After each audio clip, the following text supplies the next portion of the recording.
তোমার কোথাও চান্স হয় নাই। এখন এই চান্স না হওয়ার পিছনে আসলে মেইন কারণটা কি? আর এই 5 দিনে তোমার পড়াশোনার উপর তোমার চান্স নির্ভর করবে না। এই 5 দিনে তোমার চান্স নির্ভর করবে শুধুমাত্র তোমার স্ট্র্যাটেজির কারণে, তুমি কি তোমার প্ল্যান, তোমার মানসিক অবস্থার কারণে। এখন এসএসসি 24 ব্যাচের প্রিয় ভাই আপুরা, আগামী 9 তারিখ তোমাদের বিজ্ঞান বিভাগ থেকে ভর্তি পরীক্ষা অনুষ্ঠিত হতে যাচ্ছে।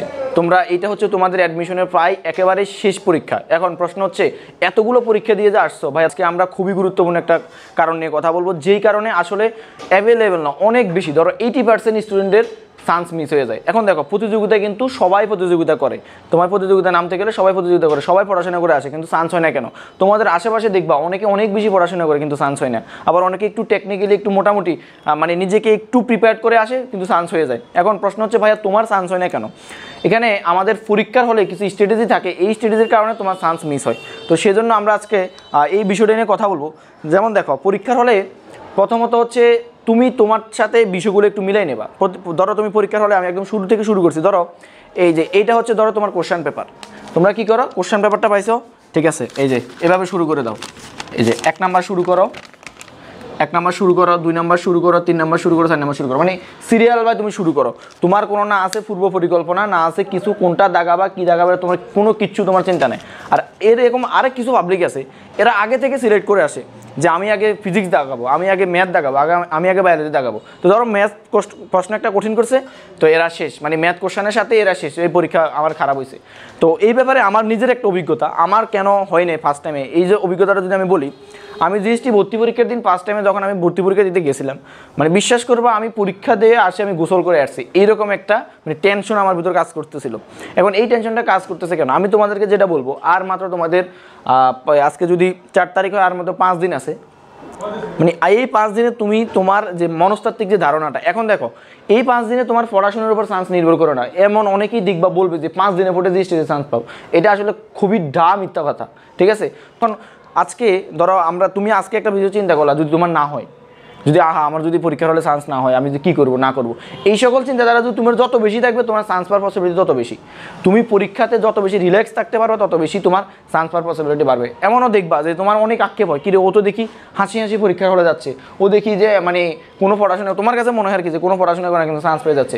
এটা আসলে আমাদের মানে সাইকোলজিক্যাল একটা ব্যাপার। ধরো আমার ক্ষেত্রে আমি যে কথাটা বলতেছিলাম সেটা হচ্ছে, আমি অনেক বেশি মানে আমার তো কোথাও হয় নাই, আমার চিন্তাধারা এরকম, আমি তো জিএসটিতে হয়ে যাবে, জিএসটি একটা, আমি জিএসটিকে কোনো কিছু মনেই করি নাই, কারণ আমি ইঞ্জিনিয়ারিং প্রিপারেশন নিয়েছিলাম। তো মানে অনেকেই আমাকে বলতেছিল যে ইঞ্জিনিয়ারিং প্রিপারেশন নিলে ভার্সিটি হয়ে যায়, ওই যে এই ধাবলে পড়ে আমি শেষ, আমার লাইফ ওখানেই শেষ। যে আমি তো নিজেকে অনেক বড় মহাপণ্ডিত ভাবা শুরু করছি যে আমার ইঞ্জিনিয়ারিং প্রিপারেশন নিয়েছি, তার মানে কি আমার চান্স হয়ে যাবে, এই সকল এক্সপেকটেশন আমার ভিতরে ছিল। কারণ এই সকল এক্সপেকটেশন থাকবে না, মানে কোনোটাকে তুমি মানে হেউভাবে নেবে না। ধরো তুমি কোনো একটা কাজকে হেউভাবে নিলা, মানে তেমন একটা গুরুত্ব দেবে না, যদি ওই কাজটা তুমি করতে না পারো তাহলে তোমার কাছে ওইটা আরও বেশি খারাপ লাগবে। যদি ওই কাজটা তুমি গুরুত্ব দিয়ে দেখো, যদি না করতে পারো, তখন তোমার ভিতরে ঠিক আছে এটা গুরুত্ব ছিল, আমি পারিনি। এখন ধরো তোমাদের ভিতরে যারা এরকম আসো যে আমি তো এইটা মানে খুবই সহজ, এটা আমি চান্স পেয়ে যাবো এরকম, এখন কোনো কারণে যদি তোমার পরীক্ষার হলে একটা কোশ্চেন না পারো, তোমার মাথার ভিতরে মনে আকাশ ভাঙিয়ে পড়বে, হাই এটা আমি পারি না কেন। এখন আসো আমরা স্ট্র্যাটেজি নিয়ে কথা বলি। প্রথমত হচ্ছে এই যে তুমি কোশ্চেন এলোপাতাড়ি দাগানো শুরু করবা, এইটা না, এটা করা যাবে না, এটা করা যাবে না। আবার ওই যে পূর্ব পরিকল্পনা, আমি আগে ফিজিক্স দাগাবো তারপর ম্যাথ দাগাবো, এটা করা যাবে না। এখন ভাইয়া তাহলে করবোটা কি? তুমি প্রথমে স্যার তোমার কোশ্চেনটা দিছে না, তুমি তো ওই ম্যাটে মানে ফেলছো, একেবারে যে যার ধর্ম মতে আল্লাহরে স্মরণ করি, মানে ঈশ্বর স্মরণ করি, এইভাবে শুরু করবা। কোশ্চেনটা 1 থেকে 2 মিনিট, হাইস্ট 2 মিনিট কোশ্চেনটা আগে দেখবা। এই 2 মিনিট দেখার দরকার নেই, 2 মিনিট কিচ্ছু হবে না, তুমি এই 2 মিনিট কোশ্চেনটা আগে দেখবা। এই যে 100টা কোশ্চেন তুমি যেটা দেখাবা, এটা তো অ্যাটলিস্ট সিলেক্ট করছো, মানে আমি ওইটা বলি না যে বাংলা দেখাবা না গণিত দেখাবা, মানে কোনটা আগে শুরু করবা এইটা আমি বলছিলাম। তুমি কোশ্চেনটা এভাবে শুরু করছো, এই যে আগে তুমি কোশ্চেনটা দেখছো, দেখবা তুমি তো এতদিন এই কোশ্চেনগুলো প্র্যাকটিস করে আসতেছো, এই জিনিসগুলো তুমি প্র্যাকটিস করে আসতেছো, দেখবা তোমার চোখে একটা ভাষা জিনিস পড়বে যে ঠিক আছে না, তুমি প্রশ্ন দেখে এই 2 মিনিট, বিশেষ করে এই 2 মিনিট তোমার চান্স পাওয়ার জন্য এই 2 মিনিট কিন্তু অনেক গুরুত্বপূর্ণ, বারবার বলতেছি। আবার ওই যে এরকম দাগানো শুরু করবো না, তুমি কোশ্চেনটা দেখলা, যে ফিজিক্স কোশ্চেনগুলো দেখলা, ঠিক আছে, দেখবা এখানের ভিতরে ম্যাক্সিমাম কোশ্চেন তুমি যদি হতাশ না হও, তুমি যদি মানসিক অবস্থা ঠিক রাখতে পারো, ম্যাক্সিমাম কোশ্চেন তোমার পরিচিত মনে হবে, একবারে ম্যাক্সিমাম কোশ্চেন। এই যে তুমি তখন তোমার কাছে মনে হবে যে আসলে আমি তো ফিজিক্সটা মনে হয় ইজি হয়েছে বা বায়োলজিটা মনে হয় ইজি হয়েছে, এই জন্য আমরা রেফার করি, মানে বেশিরভাগ স্টুডেন্টরা বায়োলজিটা আগে দেয় আর কি। কারণ হচ্ছে বায়োলজি তো এখানে তোমার শর্ট যে ইয়েটা আছে, এই যে মানে শর্ট ভাবে উত্তর দেওয়া যায় আর কি, এই জন্য সবাই বায়োলজিটা আগে উত্তর করে। যাই হোক, সেটা হচ্ছে তোমার মানে নিজের পার্সোনাল ব্যাপার, যেটা তুমি আগে উত্তর করতে পারবা। তো রেফার করবো যে বায়োলজিটা আগে একটু উত্তর করবা।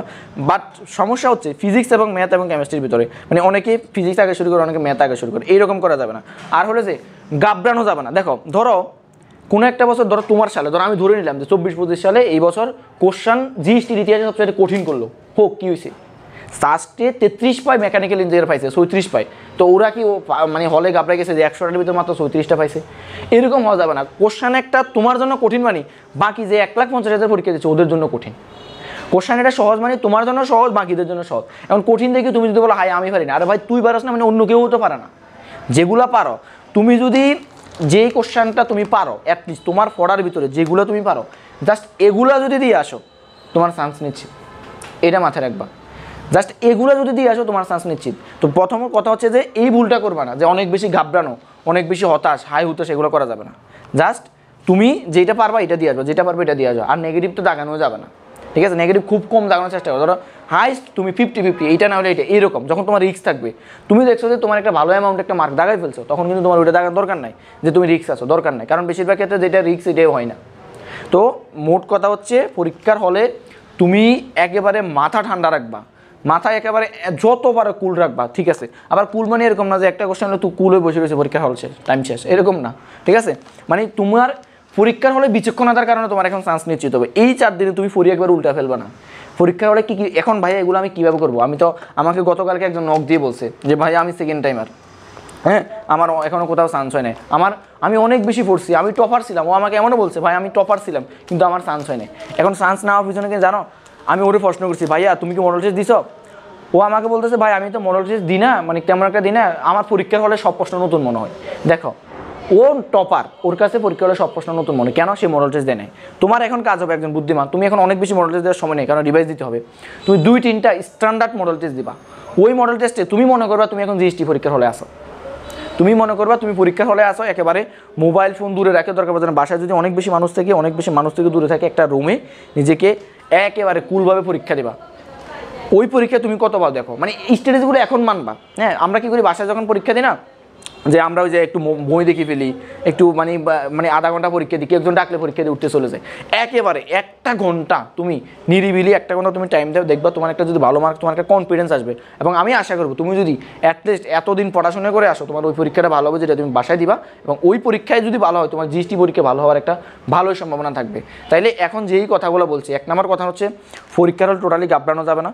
তারপরে হচ্ছে এই হল স্টাডিতে যেটা, যে কোশ্চান দেখে অনেক বেশি ঘাবড়ানো যাবে, কোশ্চান কঠিন হোক সহজ হোক, ঠিক আছে? দেখো একটা কথা তুমি স্যারদের সাইকোলজি বুঝতে হবে। লাস্ট যে কথাটা আমি তোমাকে বলবো, স্যাররা তোমাকে এখানে তুমি বিজ্ঞানী হবা কিনা এটার জন্য তোমাকে সিলেক্ট করে না।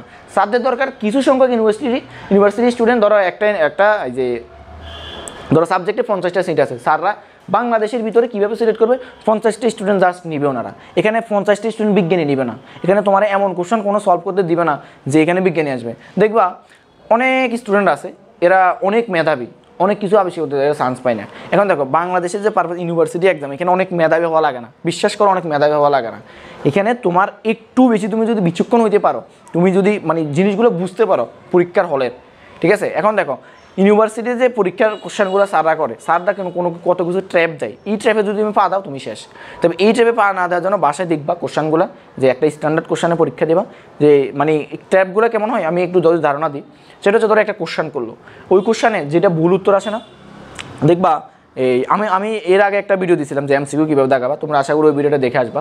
ওই ভিডিওটা দেখলে তোমার পরীক্ষার হলে এমসিকিউ দাগানোর যে স্ট্র্যাটেজি, এইটা যদি বুঝতে পারো তোমার অনেকাংশে চান্স নিশ্চিত হয়ে যায়, ঠিক আছে? মানে এইরকম যাতে না হয় যে ভাই এইরকম যাতে না বলা লাগে ভাই আমি অনেক পড়াশোনা করতে চান্স হয় না। আমি চাই যে যারা অ্যাটলিস্ট পড়াশোনা করছে তাদের চান্স হোক। এটা খুবই দুঃখজনক যে মানে অনেক বেশি পড়াশোনা, আমার নিজেরও ক্ষেত্রে ফার্স্ট টাইমে আমি যখন নিজেও চান্স পাইনি, এই ভুলগুলো আমার হয়েছিল। এবং ইভেন আমি এমনও আমার জুনিয়রদের দেখি যে ওরা অনেক বেশি পরিশ্রম করছে কিন্তু চান্স হয় না, এই কিছু ভুলের কারণে, কিছু ছোটো ছোটো ভুলের কারণে। এই ভুলগুলো তারা আসলে বললে কেউ বললে পাত্তা দিত না, যখন পরীক্ষার হলে মারাটা খায় তখন বুঝে, ঠিক আছে? তা আশা করি তুমি এই বিষয়গুলো মানবা, এই বিষয়গুলো যদি মানো তোমার চান্স আসলে হয়ে যাবে, ঠিক আছে? সবাই ভালো থাকো, সুস্থ থাকো, আজকে এই পর্যন্ত রাখতো, ধন্যবাদ সবাইকে।